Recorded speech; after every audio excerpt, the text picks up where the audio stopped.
Genesis 18 verse 26 sinabi ng Panginoon, kung makasumpong ako ng 50 matuwid na tao sa lungsod ng Sodoma, ililigtas ko ang buong lugar para sa kanila. Verse 32. Sumagot ang Panginoon, para sa 10, hindi ko ito sisirain. Napakamaliwanag ang sinasabi dito na hindi niya sisirain, hindi ko lubos maisip kung gaano ba kamangmang ang mga tao, o sadyang nagtanga-tangahan lang. Diyos na ang nagsasabi na hindi ko sisirain, kahit isa lang tapat lahat maliligtas, sa kadahilanan may isang tapat sa Panginoon.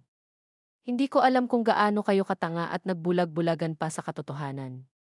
Kawawa naman kayo kahabag-habag. Hindi alam ang mga sinasabi Jesus ay babalik para iligtas ang mga tao.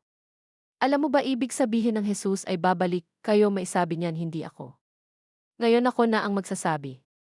Dahil kung may isang tapat sa Panginoon lahat maliligtas, ulitin ko, kung may isang tapat sa Panginoon lahat maliligtas, ngayon, hindi mo pa ba alam ang ibig sabihing babalik si Jesus para iligtas mga tao?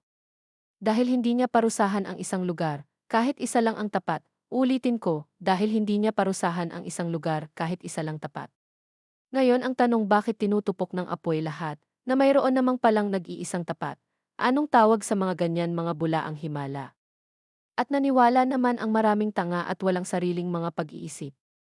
Kaya nagagalit sa ang Panginoon dahil sa simula pa lang nagbigay na siya ng babala, pero hindi kayo nakiusap sa Kanya, gumagawa pa kayo ng kababalaghan, lalo mong ginagalit ang mailikha.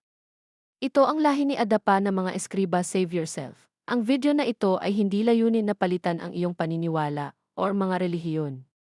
Ang video na to ay para lang sa mga tanga na tao, hindi po ito para sa matitino, ulitin ko, para lang ito sa mga tanga at mangmang ang mga isip. Good luck, so help me God.